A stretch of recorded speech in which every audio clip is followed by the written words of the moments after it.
राधे राधे दोस्तों, आज हम बात करेंगे न्यूमरोलॉजी और एस्ट्रोलॉजी के बारे में।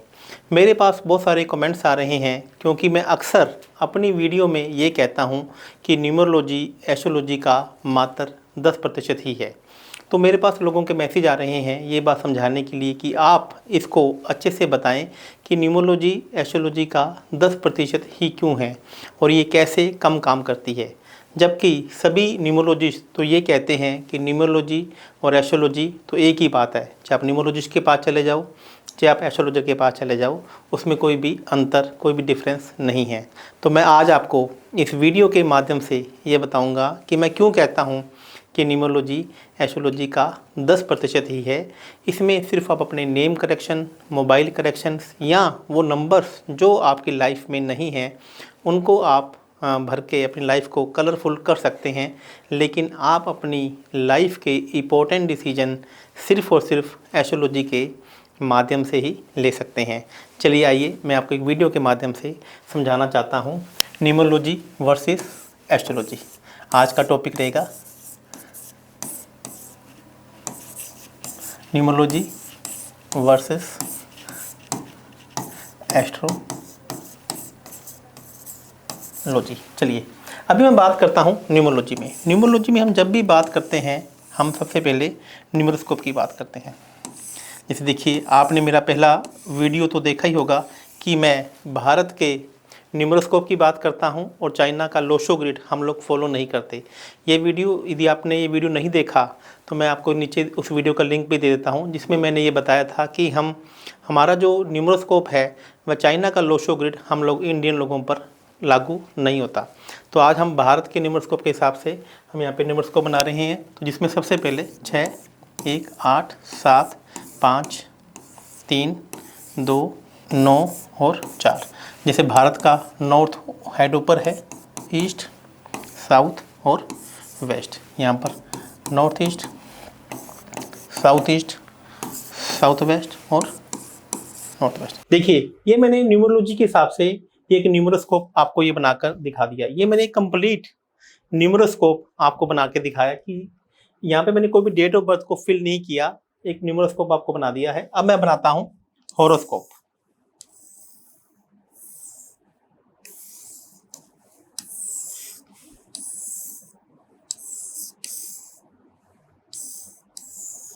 देखिए, मैंने यहाँ पे आपको 2 चार्ट बनाकर दिखाएं, एक न्यूमरोलॉजी का यानी कि न्यूमरोस्कोप और दूसरा एस्ट्रोलॉजी का होरोस्कोप। यानी कि इसको हम क्या कहते हैं, न्यूमरोस्कोप,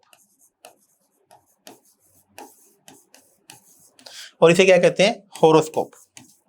अब दोनों में क्या डिफरेंस है, आइए इसको समझने की कोशिश करते हैं। क्या मेजर इसमें डिफरेंस आपको देखने को मिलेगा। अब मैंने यहाँ पे आपको एक न्यूमरोस्कोप बना के दिखाया और एक यहाँ पे होरोस्कोप बना कर दिखाया। अब मैं आपको एक जातक की डेट ऑफ बर्थ लेकर समझाता हूँ कि दोनों में क्या डिफरेंस आता है। चलिए एक जातक की हम डेट ऑफ बर्थ यहाँ पे लेते हैं। मैं यहाँ पे अपनी ही डेट ऑफ बर्थ लेता हूँ। मैंने डेट ऑफ बर्थ ली अपनी 15/10/1981। मेरा जन्म है सुबह के 1:30 AM और श्री गंगानगर।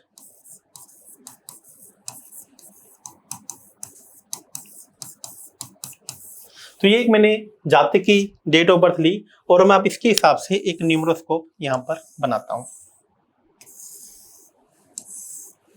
देखिए, जैसे मैंने देखा कि जातक का मूलांक 6 है और जातक का भाग्यांक 8 है और ईयर नंबर 9 है। अब देखिए इसको कैसे फिल करेंगे। मूलांक यानी कि 1, 5, मूलांक 6, या फिर वापस किया 1, फिर 1, 9, 8 और वापस किया 1। मूलांक 6 है जिसको मैं पहले लिख चुका हूं, भाग्यांक 8 और ईयर नंबर 9 यहाँ पर लिख दिया। और मैंने यहाँ पे जो नंबर्स जातक के पास नहीं है वो मैंने यहाँ पे क्रॉस कर दिए। अब मैं यहाँ पे आपको क्या बताना चाहता हूँ, यानी कि जिनका भी जन्म 15/10/1981 को हुआ या जिनका भी जन्म 15/10/1982 को हुआ, सुबह के 12 बजे से लेकर रात के 12 बजे, चाहे वर्ल्ड के किसी भी कोने में हुआ हो, आप उसको आइडेंटिफाई नहीं कर पाएंगे। यानी कि मैंने यहाँ पर एक नंबर लिया, मैं दोबारा से इसको यहाँ पे बना के यहाँ से आपको दिखा रहा हूँ कि यहाँ पर मैंने एक नंबर को यहाँ पे लिख दिया, लेकिन यानी कि ये नंबर है सूर्य का। सूर्य की डिग्री कितनी है, सूर्य कितने डिग्री चल गया है, ये मुझे नहीं पता लग रहा। मैंने 5 नंबर यहाँ पे लिखा, यानी कि बुध का नंबर। अब 5 नंबर यानी कि बुध कितने डिग्री पे था, किसके साथ में, जब जातक का जन्म हुआ तो बुध किसके साथ में गोचर करा था, कौन सी राशि में गोचर करा था, ये यहाँ पे आपको देखने को नहीं मिल रहा। यानी कि जो भी नंबर्स यहाँ पर मैंने लिखे तो हमें ये नहीं पता लग रहा कि यहाँ पे शनि महाराज जी 2 बार आ गए, लेकिन कितने डिग्री के थे, कहाँ पर हैं, हमें इसके बारे में कोई भी मालूम नहीं चल रहा। आप देखेंगे कि 9 मंगल महाराज जी के बारे में लिखा। और दूसरी बड़ी बात, पहली बात तो हमें ये, हम सूर्य यहाँ पर 4 बार तो आ गई, 5 एक बार आया, 9 एक बार आया, 6 एक बार आया, 8 2 बार आ गए, लेकिन हमें यही नहीं पता लग रहा कि इनकी पावर कितनी है, इनकी डिग्री कितनी है, ये अस्त हैं या ये नहीं है, ये आपकी लाइफ में क्या प्रभाव डालेंगे, हमें इन नंबर से मालूम नहीं चल रहा। हाँ, हमें ये मोटा मोटा आइडिया हो रहा है कि सूर्य यहाँ पर ज़्यादा बार बार आ रहे हैं, 9 नंबर 2 बार आ रहा है, 8 नंबर भी 2 बार आ रहे हैं, और ये बाकी के नंबर्स यहाँ पे नहीं हैं। और जब आप इन नंबर्स को अंदर फिल कर रहे थे तो हमें ये भी नहीं मालूम कि जो ये हाउसेस हैं, जो ये 9 हाउस हैं, यहाँ पर ये कितने डिग्री के हैं, और यहाँ पर सूर्य खुद की कितनी डिग्री है, और ये हाउस कितने डिग्री चल चुके हैं, हमें इसके बारे में कोई भी मालूम नहीं चलता। इसके में यदि मैं एस्ट्रोलॉजी की मैं बात करता हूँ, तो यदि हम जातक का, आपके पास कोई भी एस्ट्रोलॉजी का सॉफ्टवेयर हो तो आप उसमें डाल सकते हैं, तो ये डेट ऑफ बर्थ करेंगे तो ये कर्क लगन की एक कुंडली बनकर आ रही है।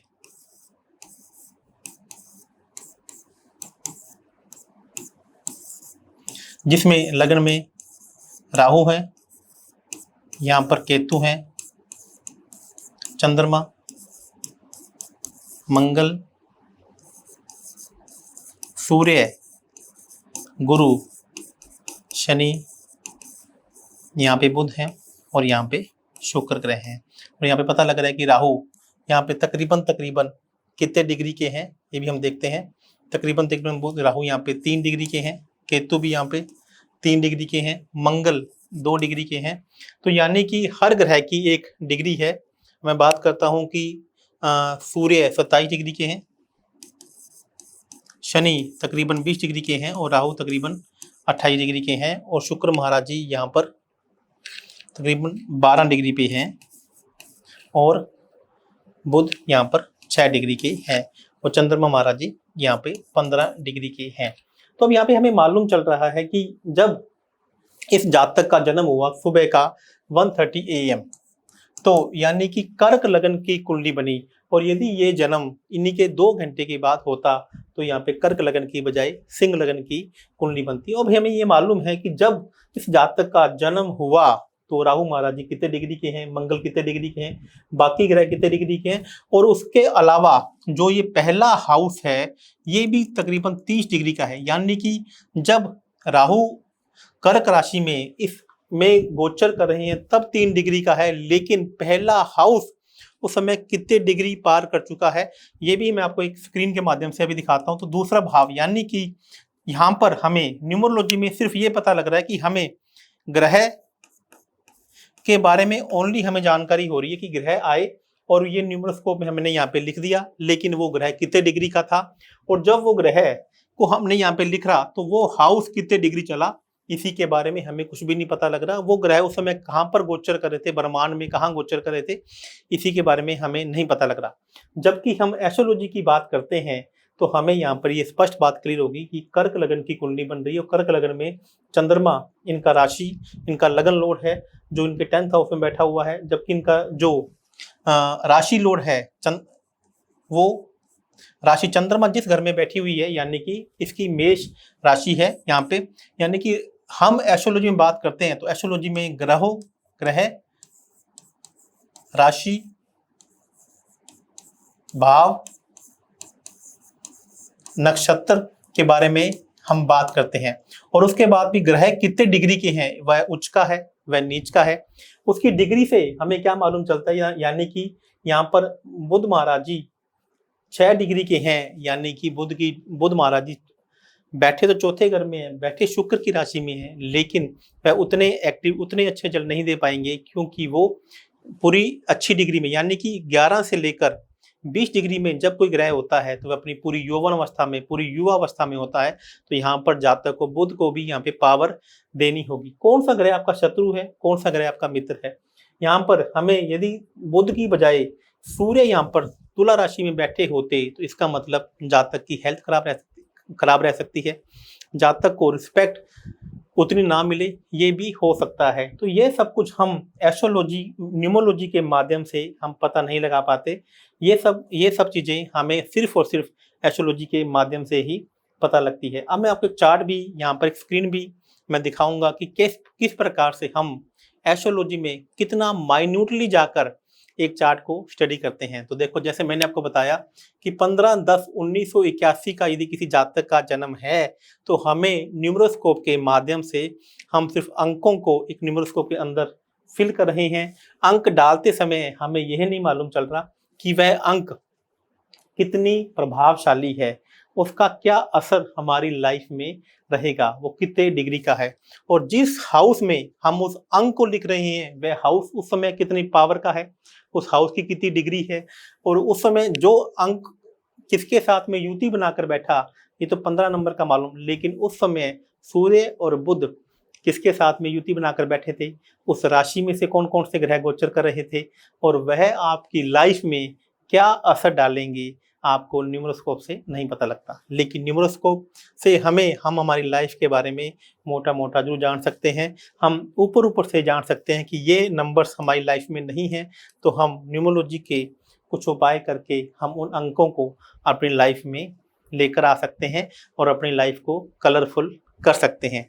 लेकिन यदि आपको अपनी लाइफ के बारे में और अपनी लाइफ के इम्पोर्टेंट डिसीजन लेने हैं, जैसे मान लीजिए कि यहाँ पर हमें जातक को 10th के बाद कौन सा सब्जेक्ट लेना चाहिए, तो हम कैसे पता लगेगा? हम 9th हाउस में देखेंगे कि 9th हाउस में मीन की राशि बैठी हुई है, और 9th हाउस में इससे दृष्टि संबंध, यानी कि गुरु, सूर्य, शनि और मंगल यहाँ पे अपनी 8वीं दृष्टि से 9th हाउस को देख रहे हैं, और गुरु यहाँ पर सूर्य और शनि के साथ में संबंध बना रहा है। तो इसका मतलब हम जातक को ये कह सकते हैं कि जातक मेडिकल में जा सकता है, या फिर कॉमर्स इस जातक को लेनी चाहिए। और जातक 9th के बाद जितना घर से दूर जाकर स्टडी करेगा, 10th के बाद 11th 12th में, उतना ज़्यादा सक्सेसफुल रहेगा। यदि वह घर पर ही जातक स्टडी करेगा तो हो सकता है उसे उतनी सफलता ना मिले जितनी वो चाहता है। तो यह डिसीजन, जातक को कौन सा बिजनेस करना चाहिए, जातक को कौन सा व्यापार करना चाहिए। देखिए, जातक के 10th हाउस में मंगल की राशि बैठी है, और मंगल उसके 2nd हाउस में यहाँ पर बैठे हुए हैं, और 2nd हाउस का संबंध 3rd हाउस से बन रहा है। तो यहाँ पे देखिए, मैं अक्सर अपनी वीडियो में कहता हूँ कि जितने ज़्यादा ग्रह आपके जिस भी राशि में बैठे हों, जिस भी भाव में बैठे हों, वह काम आपको आंखें बंद करके आप कर सकते हैं। तो यहाँ पे देखिए, जातक की मैक्सिमम ग्रह कन्या राशि में बैठे हुए हैं और 3rd हाउस में बैठे हुए हैं। तो इसका मतलब जातक सोशल मीडिया से संबंधित, रेंट से संबंधित, हेल्थ या फिर मेडिकल से संबंधित कोई भी काम करता है तो जातक का काम में सक्सेस होने के योग हैं। और दूसरा, 10th हाउस का संबंध 2nd हाउस से बन रहा है, और 2nd हाउस में 5 नंबर राशि, यानी कि कंसल्टेंसी की राशि यहाँ पर बैठी हुई है। जातक कोई कंसल्टेंसी का भी कोई काम करता है, किसी की प्रॉब्लम सोल्विंग का भी काम करता है, तो जातक के लिए यह बहुत अच्छा रहेगा। और तीसरा, शुक्र महाराज जी जो आप पैसा या लग्जरी देंगे, शुक्र महाराज जी भी यहाँ पे आपके 5th हाउस में वृश्चिक राशि में बैठे हुए हैं। तो जातक प्रॉब्लम सोल्विंग का, कंसल्टेंसी का या स्पोर्ट्समैन का जितना काम करेगा उतना सामने वाले के लिए फायदेमंद रह सकता है। तो हम एस्ट्रोलॉजी से और न्यूमरोलॉजी से इस प्रकार लाइफ के बारे में डिफेंस कर सकते हैं। मैं भी आपको एक चार्ट और दिखाना चाहूँगा कि हम कितना माइन्यूटली एस्ट्रोलॉजी में जाकर डिस्कस करते हैं, हर भाव के बारे में, हर राशि के बारे में, डिग्री के बारे में, ताकि हम लोग आपके लाइफ के एक अच्छे डिसीजन, एक अच्छा निर्णय आपको दे सकें। अब मैं आपको दिखाता हूँ कि एस्ट्रोलॉजी से चार्ट कैसे पढ़ा जाता है। जैसा कि मैंने आपको पिछली स्क्रीन में दिखाया था कि न्यूमरोस्कोप में हमने एक न्यूमरोस्कोप बनाया, उसमें नंबर्स लिख दिए। वह नंबर्स जो ग्रह हमने न्यूमरोस्कोप में डाले वो कितने डिग्री के थे, वो हाउस कितने डिग्री का था, हमें यह नहीं पता लगा। अब मैं देखता हूँ वही जातक को मैंने यहाँ पे उनकी बर्थ डिटेल डाली 15/10/1981, सुबह का 1:30 AM और श्री गंगानगर। मैंने चार्ट को सेव किया और यहाँ पर चार्ट को बनाया और मैंने यहाँ पे इसको प्रोसीड कर दिया।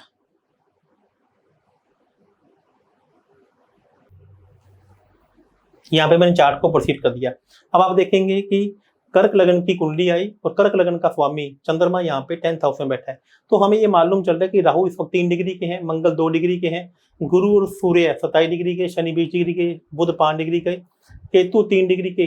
गुरु और सूर्य शनि उस समय एक साथ में कन्या राशि में गोचर करे थे। तो यहाँ पर आप देखेंगे कि लगन कर्क राशि का है, लगन का राशिपति कौन है और लगन किसके नक्षत्र में बैठा हुआ है। सूर्य का राशिपति कौन है, सूर्य किसके नक्षत्र में बैठा हुआ है, चंद्र का राशिपति कौन है और किसके, और यह भी देखेंगे कि उसका जो किसके नक्षत्र में बैठा हुआ है वह नक्षत्र का नाम क्या है और उसका कौन सा चरण यहाँ पे चल रहा है। और उसके अलावा जो 12 हाउसेस हैं, जो ये 12 हाउसेस हैं उनकी भी डिग्री कितनी है, ये भी हम एस्ट्रोलॉजी के माध्यम से चेक करते हैं। जैसे मान लो पहला हाउस जिस समय ये कुंडली बनी तो उस समय 20 डिग्री 55 अंश यानी कि जो ये हाउस था तो उस समय 20 डिग्री 55 अंश चल चुका था। जो सेकंड हाउस है वो तकरीबन 15 डिग्री 13 अंश जा चुका था। मतलब इतना माइन्यूटली जाकर हम इसको जाके स्टडी करते हैं। उसके बाद भी देखेंगे कि पहले घर का राशि चंद्रमा है, नक्षत्र बुध है। दूसरे हाउस की बात कर रहे हैं, अब हम ग्रहों की बात नहीं कर रहे कि दूसरे हाउस का स्वामी नक्षत्र स्वामी कौन है, पूर्व फाल्गुनी, और उसका नक्षत्रपति है शुक्र और राशिपति सूर्य। यानी कि कितना माइन्यूटली जाकर हमें ये चेक करना है कि उस जातक का उसकी लाइफ पे क्या प्रभाव पड़ता है। यह हमारे जो सबसे पहले जिन्होंने एस्ट्रोलॉजी लिखी भृगु ऋषि जी ने, उसके बाद पराशर जी ने, उसके बाद इसमें 18 ऋषि और हुए जिन्होंने एस्ट्रोलॉजी के बारे में हमें बहुत सारी डिटेल में बताया कि आप ये एस्ट्रोलॉजी आपका वो मैनुअल है जो आपके जन्म के समय आपके साथ में आता है और आप अपनी लाइफ के डिसीजन इस एस्ट्रोलॉजी के माध्यम से आप ले सकते हैं। और जैसे आप अक्सर ये सुनते हैं कि ऊपर वाले की इच्छा के बिना पत्ता भी नहीं हिलता है। हमें कोई भी समस्या आए तो हमें भगवान के पास जाना है, लेकिन कौन से भगवान के पास जाना है, कौन सा ग्रह है हमारी फेवर का है और कौन सा ग्रह हमारी फेवर का नहीं है, ये सब हम एस्ट्रोलॉजी के माध्यम से बहुत डिटेल में जाकर चेक कर सकते हैं। जबकि न्यूमरोलॉजी हमें सिर्फ इतना ही बताती है कि कौन से नंबर्स हैं और आपने वह न्यूमरोस्कोप में डाल दिए, आपको ना तो आपके मित्र नंबर का, ना ही आपके शत्रु नंबर का, ना उसकी डिग्री कितनी है, और उन चीज़ों के बारे में आप नहीं जान सकते। और मैं आपको एक और बात बताता हूँ, न्यूमरोलॉजी की मैं बात करता हूँ तो यह कीरो के द्वारा 1915 में लिखी गई। कीरो जिसको रियल हीरो न्यूमरोलॉजी का कहा जाता है, जबकि कीरो हमारे को ऋषि नहीं थे। कीरो जिन्हें एस्ट्रोलॉजी के बारे में कुछ भी नहीं पता था। और लोशो ग्रिड ये किसने बनाया? लोशो ग्रिड चाइना के एक साइंटिस्ट थे लोशु नाम के, जिन्होंने यह लोशो ग्रिड बनाया। क्योंकि जब मुगलों के द्वारा हमारे शास्त्र उठाकर अफगानिस्तान में लेकर के चले गए थे और यह पूरे भारत में वहाँ से बंट गए थे, तो उन्होंने इसके ऊपर लोशो ग्रिड बना दिया। लेकिन यह लोशो ग्रिड भी गलत है, उसमें तत्वों का समायोजन जो भी किया गया है वह भी बिल्कुल गलत है। मैं आगे आने वाली वीडियो में यह भी बताऊंगा कि किस प्रकार से लोशो ग्रिड के अंदर जो तत्व बताए गए हैं, तत्वों के बारे में तो 5 तत्वों के बारे में तो बताया गया, लेकिन वो लोशो ग्रिड क्योंकि वो भारतीय ऋषि नहीं थे, भारतीय ऋषियों की तरह उन्होंने किसी प्रकार की रिसर्च नहीं की थी, उन्होंने भारतीय ग्रंथ को पढ़कर इन 5 तत्वों के बारे में बताया। तो मैं अपनी अगली वीडियो में आपको ये भी बताऊंगा कि उन्होंने क्या गलती की और जबकि हमारे शास्त्रों में क्या लिखा गया था। तो फैसला आपका, भाग्य आपका कि आपको आपकी लाइफ के बारे में डिसीजन लेने से पहले एक न्यूमरोलॉजिस्ट के पास में जाना चाहिए या फिर एक एस्ट्रोलॉजर के पास में जाना चाहिए। दोनों में क्या डिफरेंस है, क्यों न्यूमरोलॉजी एस्ट्रोलॉजी का मात्र 10% ही है, ऐसा मैंने अपनी इस वीडियो में पूरा आपको समझाने की कोशिश की है। तो इस प्रकार से न्यूमरोलॉजी ऐसे काम करती है और एस्ट्रोलॉजी किस प्रकार से काम करती है, ये मैंने आपको इस वीडियो में बताया। धन्यवाद।